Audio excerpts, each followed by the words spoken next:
Is it me, or is it actually getting a bit colder? I'm Vaughan Schofield. Welcome to November's edition of Wrexham Property TV.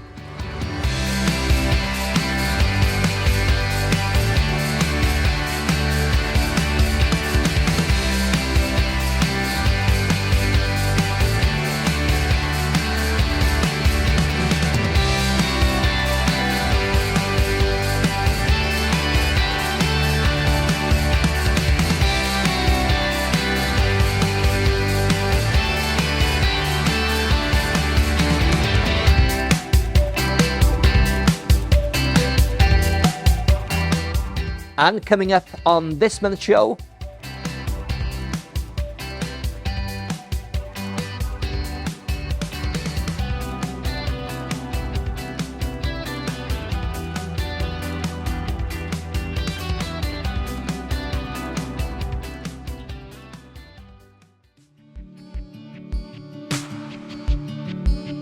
I today would like to do a piece about the rental market, which currently is quite nuts in terms of the huge mismatch between the demand and what is the available supply of rental properties. On the 5th of October, the BBC on their website did a whole article about the rental situation in the UK as a whole, and they were quoting the fact that in 2019, on average in the UK, there were 6 emails or messages of interest in every rental property that was being marketed. In 2023,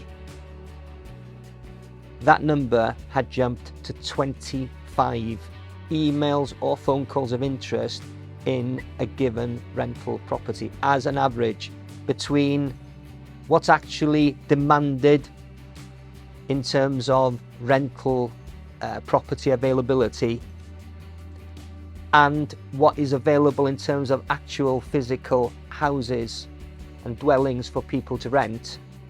There's a huge mismatch and it's causing massive problems. In terms of average rents in the UK as a whole now, the average is £1,278 per month. That's a 10% year-on-year increase. If you go to London, it goes beyond even that, where the average is £2,627 and it's been increased, there's an increase of 12% year-on-year. Now, based on data loft figures, the average in Wrexham now is £737, an increase of 8% over the course of the year. I would say to you, as someone who's very much closer in data loft to the Wrexham market, I think the average now in Wrexham is around £800 per calendar month, and therefore the increase is at least 12% year on year.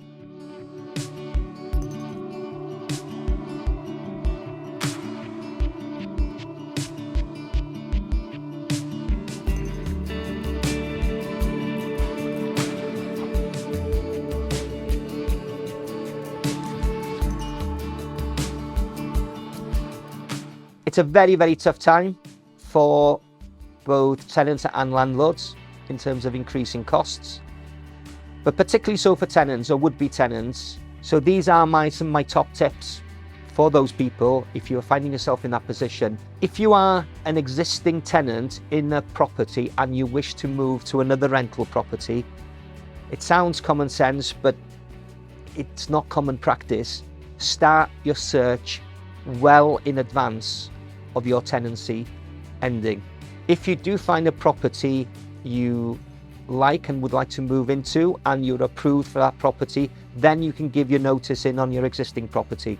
Landlords will wait a month notice period for tenants to move into their property. But secondly, and this is a must-do, go to every major web portal, property web portal, and register yourself on the alert system.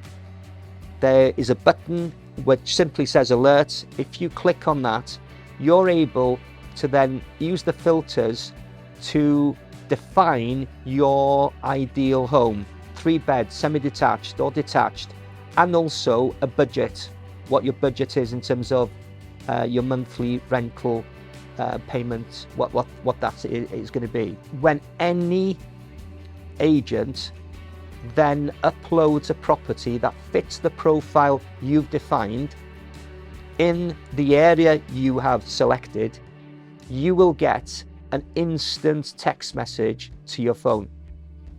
That is the earliest possible way in which you can get notification from an agent to say that this particular property has come onto the market. There's also another way, because a lot of agents, ourselves included, will now do what we call sneak peeks on social media. So we put pictures and descriptions on Instagram and Facebook, usually 2 or 3 days before the property is uploaded onto the various property web portals. So the key point here is follow the key agents on their social media. Last but not least, again, common sense, but not always common practice. Make sure you know your budget. Make sure that your affordability not only is there in terms of your knowledge, but that you can approve your affordability, because that will fast track you into a position where you can be competing for a rental property. So the mortgage market has changed a little bit over the last couple of months. Rates have started to decrease, mainly in the 5-year sector. The 2 and 3 years are still riding higher than the 5-year fixed rates. You're starting to see rates that are under 5% now for the very best lenders in the 75% or less loan to value bracket. In terms of 75 to 90% bracket, you're looking at low 5s, so sort of your 5.2s, 5.3s for your best rates. There are still lenders with far higher rates, so your more bespoke lenders like your Precises that do more bespoke products for HMOs, for instance, are still showing slightly higher rates than that just because of market conditions. In terms of the 2 and 3 year fixed rates, they are coming down, but they are still higher than the 5-year fixed rates, mainly because there's still volatility in the short-term markets, and the uncertainty will cause the lenders to price their products at a higher level than they would do if they've got longer-term stability. There are some great bargains to be had out there on the mortgage market. It is a buyer's market. I would definitely keep an eye out. First-time buyers particularly, we are very busy in our mortgage diaries with first-time buyers, as well as the remortgage, which you would expect, because we have got a huge number of properties where deals are coming to an end. The larger properties aren't selling as quickly as the first time buyer and maybe first and second rung properties, but that's people's concern with regard to energy costs, etc. But it's just something to bear in mind with that. We have now got the energy cap in place, and if you go for a bigger property and you go for a new build or a newer build property, their EPC, which is their energy performance rating, is usually a lot lower, and therefore your gas, electric and utilities are a lot lower. So sometimes it can be false economy to think, well, if I stay in this 3-bed end terraced and not move to my next rung up, that it's going to cost me too much. In reality, you might find that utilities are less in that property just purely because it's better constructed, it's a more green method of construction. So it's just something to bear in mind. And also with the conscientious lenders, they are promoting green lending, so anybody looking to purchase a property with an EPC of A or B will get an advantageous rate or greater cashback. And also some lenders will incentivise you so that if you start off with a property at a D, for instance, when you come to remortgage, if you've managed to do property renovations and reduce that EPC, they will offer you a better rate at rate exchange. So something to bear in mind for when you're doing your renovations on your property.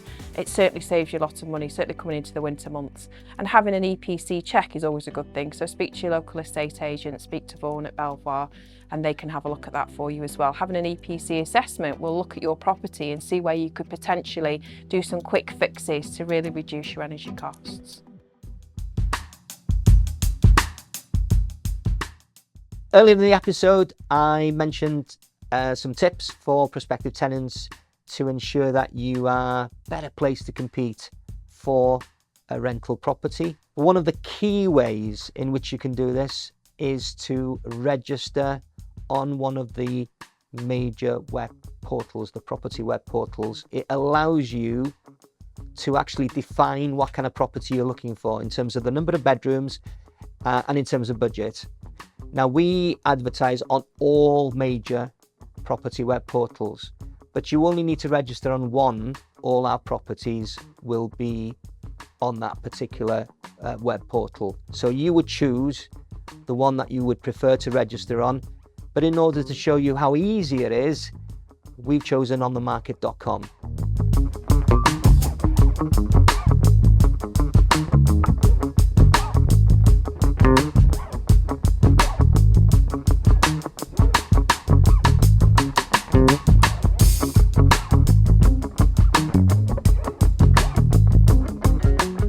I hope that was straightforward and clear. It is very easy, and every other major property web portal is just as easy. It would place you in a far stronger position to compete for a rental property of your choice.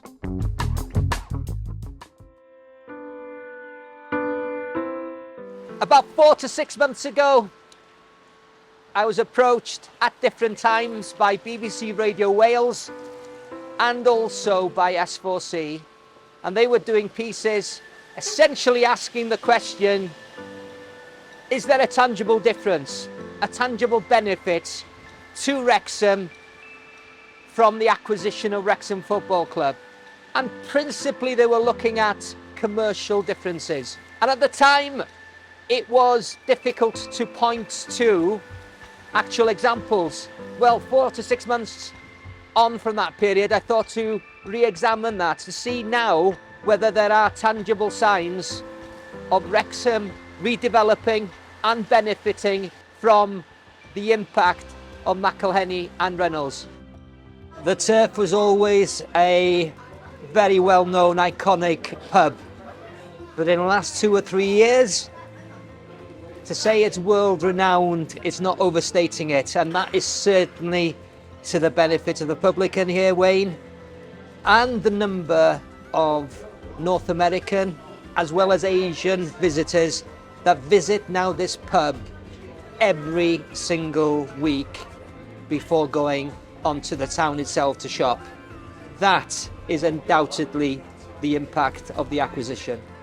Over my right shoulder, you will see 2 signs that show that 2 properties have been sold subject to contract, and the buyer is a gentleman from Tennessee in the United States of America. Would that have happened 5 years ago? Quite a decent estate agent as well. Behind me, the old commercial pub. Another property recently bought subject to contract by a North American investor. Do you detect a certain theme happening here? Here I am on Saltney Road, near Coed Glyn in Wrexham. What used to be the old Squire York pub, and now it's becoming a Hickory's restaurant. This is a company that have got 18 other restaurants across mostly the northwest, and they are in affluent areas: Shrewsbury, Chester, Wilmslow, and now in Wrexham. And it does beg the question, would this type of brand be interested in opening in Wrexham, say 5 years ago? And here on Plas Coch Retail Park, just behind my left shoulder, you've got the new Marks & Spencer's food hall being built. Another sign that a company with the brand appeal of Marks & Spencer's believe that this is a town, indeed a city, where they should have a presence. So what we've seen is undoubtedly a very tangible, positive effect on Wrexham by the acquisition of Wrexham by McElhenney and Reynolds. And the fact that it's actually had such a positive impact on the rest of the town is tangible and real. The benefits are now beginning to show themselves. And this is a town that is now looking upwards. And that's the end for this month's Wrexham Property TV edition. Hope to see you again at Christmas.